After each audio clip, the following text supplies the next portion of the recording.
Okay, so yesterday we were discussing the potential possibility in the future at some point after 2029 of the NFL taking a Super Bowl outside the US. Now, whether that actually happens and the NFL is brave enough to do that, because we've seen when leagues make bad decisions, the fans let the league know. And NFL fans are a very passionate bunch. And as I say, it may not happen, but the potential is there, and it's on the back of the International Series. Now, we have to go back in time to 2007 and that first game in London, the huge risk the NFL took. And it was a risk, it was a massive risk, it paid off. Roger Goodell, as commissioner, is not afraid of growing the International Series. They're now playing games in Germany, Mexico, and Brazil. Could Australia be next? Well, here's the thing. The AFL and the NRL, the two major sports leagues in Australia, it's their off-season when it's the NFL's regular season. So if they are to go to Australia, they couldn't time it any better, because the NFL season takes place after the AFL and NRL Grand Finals. Generally, in their international series, they take games from October, November and December on their international road series. And that's after the NRL and AFL Grand Finals have been played out and their seasons have concluded, which means they're not going to clash in any way for TV market and fans in attendance. They're going to have all eyes on their product, which is what they don't have when they go to Germany and the UK, for example, because of the European Association football season, otherwise known as soccer to North Americans, the major sport in Europe. When they take the international games to London or Frankfurt or Munich, for example, they have to work around stadium availability because of association football. Now, they are lucky in London, for example, that they have two stadiums that they can use, Wembley and the new Tottenham Hotspur Stadium. And the Tottenham Hotspur Stadium has been specifically designed with a retractable NFL pitch as part of the facility. So it's not as if they're playing on the soccer pitch, they're playing on the football pitch, they're playing on the NFL pitch, which is retractable and can be rotated in and out with the association football pitch. Wembley's a bit different. Wembley, unfortunately, and players have said this, it does cuss up a little bit more. Same with Twickenham, when they had to use Twickenham, when Tottenham Hotspur were using Wembley as a temporary stadium while White Hart Lane was being redeveloped to the Tottenham Hotspur Stadium a few years back. And there have been some complaints from some of the players about the pitches cutting up a little bit. Another reason why Tottenham and the board and the club and Daniel Levy, the chairman, specifically requested a retractable American football playing surface, which is up to NFL standard.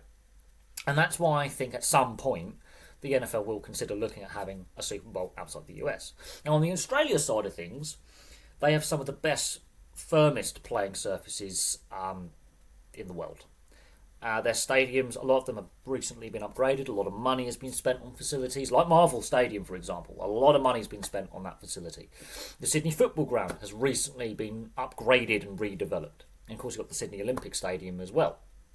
You also have some pretty big cricket grounds that are used for AFL, like the MCG and the Gabba, for example. And of course, you've got Suncorp in Brisbane. So there's a lot of cities which have stadiums on Australia's eastern side. East Coast, Brisbane, Sydney, Melbourne. Even Adelaide's got the Adelaide Oval. So they have facilities that could easily host an NFL game, no problem. Another thing that goes in the NFL's favour in taking games to Australia in October or November is it's the end of Australian spring, beginning of Australian summer. So the weather's better. It's less likely, unlike up here in the UK and Germany, for example, with winter weather impacting play, heavy rain or heavy snow impacting the play. And so they have better conditions. Now, if they use Marvel Stadium, for example, if they were to go down this route, it has a roof, which means the weather's taken out of play entirely. So if it's too hot outside or it's bad weather outside, because they do get some very heavy torrential rain in summer. Look what's happened to Townsville lately. With the flooding up in northern Queensland, they do get bad weather systems like this, and they can get hit by cyclones. Marvel Stadium is perfect. It's got a roof. And so they can control the variable, which is the weather. Unlike some of the stadiums in Europe that don't have a roof. And that's one of the issues that they've had in Mexico and Brazil, is the playing surface, the weather conditions, and the facilities not being at the same standard that you would find in the US. So there's a lot of things going in the favour of taking games to Australia. It's a question of when, and I do think by the time we hit 2030, maybe no later than 2035, we are having international series games played yearly in Australia. I honestly believe that. And there's another reason for this. The NHL, a lesser major league, it's the fourth major league, has taken pre-season games there to great success. Great success. Major League Baseball and the NBA are also strongly considering taking regular season games there when they do their international series.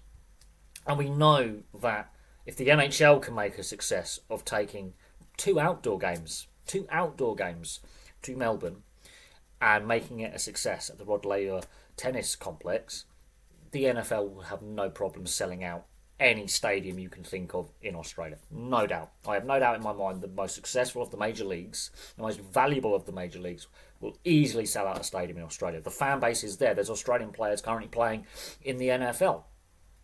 And it's a sports-mad country.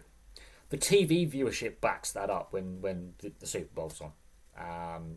Australians will watch any sport as long as it's brutal and it's contact. They will watch any sport. Honest to God, they will watch any sport. A brutal contact team sport, no, they'll watch it. They'll watch it. You just got to look. You just got to look at the viewership for the NRL and AFL Grand Finals, and State of Origin when that goes on the road to non-traditional rugby league markets in Australia. They sell tickets, and the nation stops.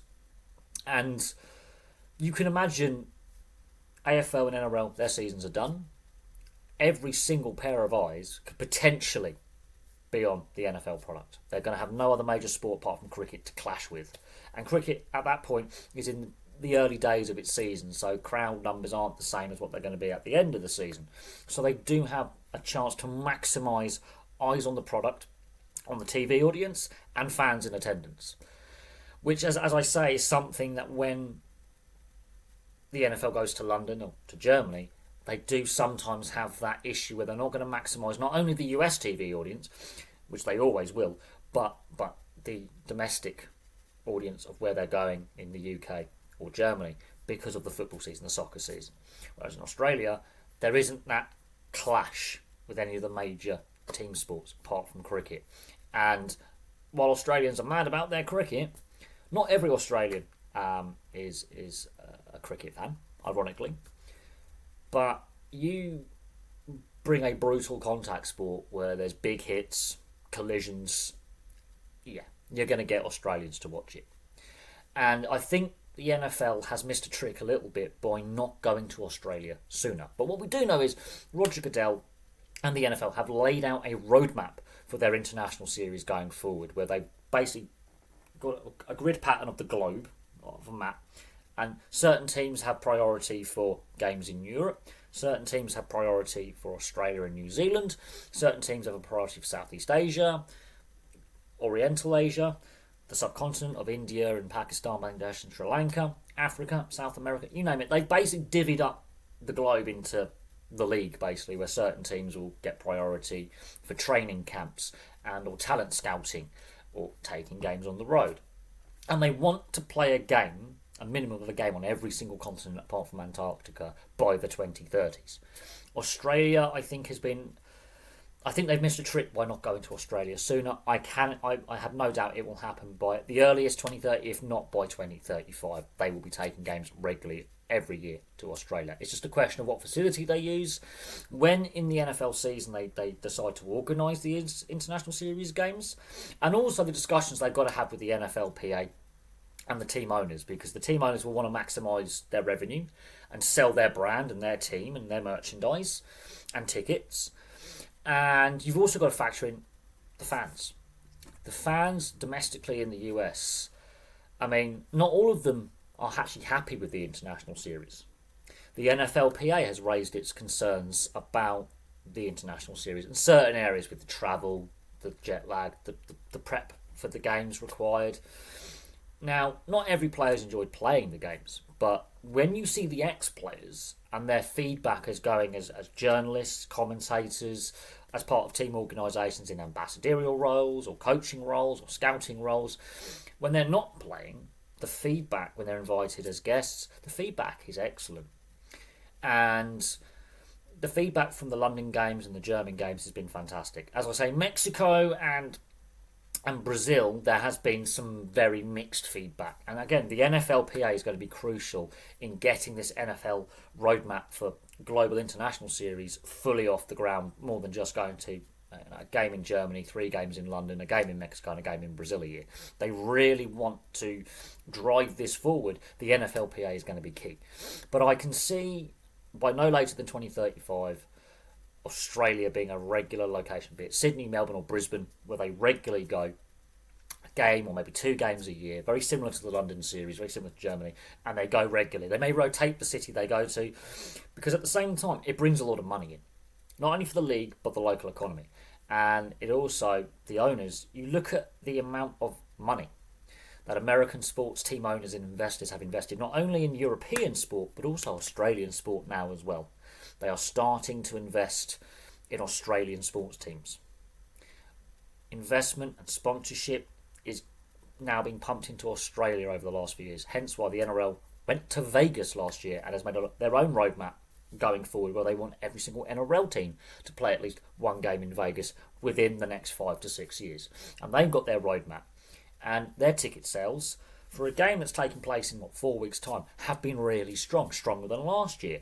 So they took a big risk, and there were people questioning it. It was 2 of the best games I have seen for intensity and just pure brutality that I've seen in a long time for an opening weekend of the NRL. Normally you get a lot of sloppy play, it's not the best. The intensity in both games last year was state of origin level, international level intensity, proper heated games that were played at 100 miles an hour with brutality. Yes, the referees let a little bit more go, but they were played at a brutal intensity that you don't see until you get state of origin or the final series or the grand final. And that set the tone for the season. And so the domestic Australian leagues are now looking at the US for growth. I mean, the AFL, there's Coxzilla, as they call him, Cox, who plays for the Collingwood Magpies. He was picked up on a talent scouting trip that the AFL took, an AFL combine, to Los Angeles. He was a basketball player in Oklahoma, I believe, from Texas, and he was sort of struggling to get regular minutes with his collegiate team. He decided to go out down to LA for a tryout, ended up getting an AFL contract. Now he's one of the best players in the league. Regularly appears on ESPN on the Pat McAfee show. He's a regular guest. So the AFL is looking at US talent. The NRL is looking at growing on the US fan base and growing the interest in rugby league internationally, and trying to strike a better TV deal with the Fox network, and it's going to be on Fox Sports 1 in March the 1st. So the NFL, while it won't be scared by the AFL, the NRL, take note that even the Australian major leagues coming over to the US, looking at the US market for their growth, they've missed a bit of a trick here by leaving it as long as they have. But I do think, as I say, within the next decade, definitely within the next 5 years, the first game will be played. And then I think by 2035, they're going to be going there every year, regularly, 1 or 2 games, much like London. London, they said, back in 2007 was a big risk. Now, not all the plans with London have panned out with having a team established in the English capital. It hasn't. The global financial crash has sort of kicked that can down the road, but the NFL's never said they're not going to have a team in London. It's about getting a team in London and working out again with the NFLPA and the other team owners whether that is a feasible logistical thing to have for a regular season. A one-off game is feasible. Regular season, it's something else. But there we go. Place your thoughts. Will the NFL take games to Australia? Or if not when will they take games to Australia? But for me, for now, thank you very much for watching. Place your thoughts in the comments section below. Don't forget to like, subscribe, and hit that membership button, and I'll have some more content for you guys and girls very, very soon.